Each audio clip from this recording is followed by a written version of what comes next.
Halo, salam dan bahagia untuk Bapak dan Ibu guru hebat. Pada kesempatan kali ini, saya, Yoman Yohanes SPD, CGP Angkatan 8, kelas A, Kabupaten Nagekeo, akan menyampaikan tugas kesimpulan dan refleksi pada modul 1.1. Mari kita simak bersama-sama. Setelah saya mempelajari modul 1.1, kesimpulan yang saya ambil dari pemikiran Ki Hajar Dewantara tentang pendidikan adalah: yang pertama, mendidik dan mengajar adalah proses memanusiakan manusia sehingga harus memerdekakan manusia dari segala aspek, baik secara fisik, mental, jasmani, dan rohani.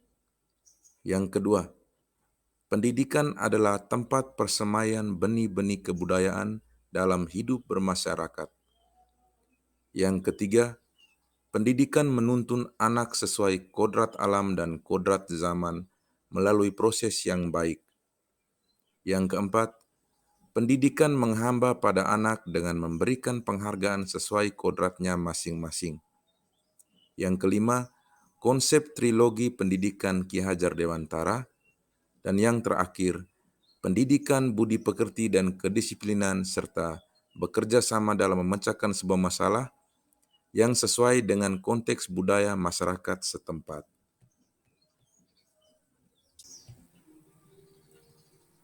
Dalam kegiatan refleksi kali ini, saya akan menjawab 3 pertanyaan pemantik terhadap pemikiran-pemikiran Ki Hajar Dewantara.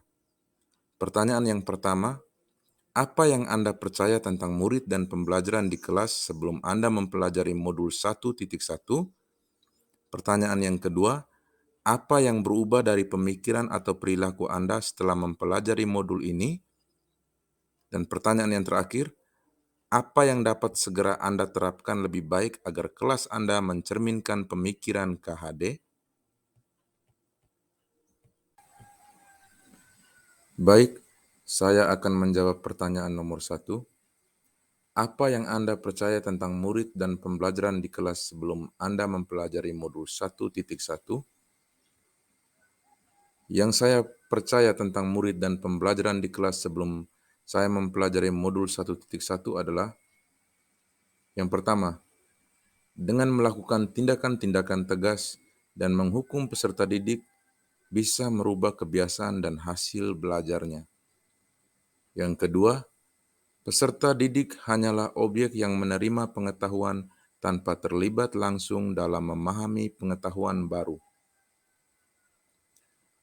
Yang ketiga, memberikan tugas yang sama tanpa mempertimbangkan potensi yang dimiliki oleh masing-masing peserta didik. Yang keempat, pembelajaran belum berorientasi pada kebutuhan peserta didik. Yang kelima, pembelajaran lebih mementingkan pencapaian materi dan KKM. Yang keenam, pembelajaran berlangsung tanpa permainan dan ice breaking. Dan yang terakhir, tidak melakukan refleksi pembelajaran. Oke, lanjut ke pertanyaan nomor 2. Apa yang berubah dari pemikiran atau perilaku Anda setelah mempelajari modul ini? Yang berubah dari pemikiran atau perilaku saya setelah mempelajari modul ini adalah: yang pertama, saya menyadari kalau anak bukan kertas kosong, tetapi mereka adalah kertas dengan tulisan samar.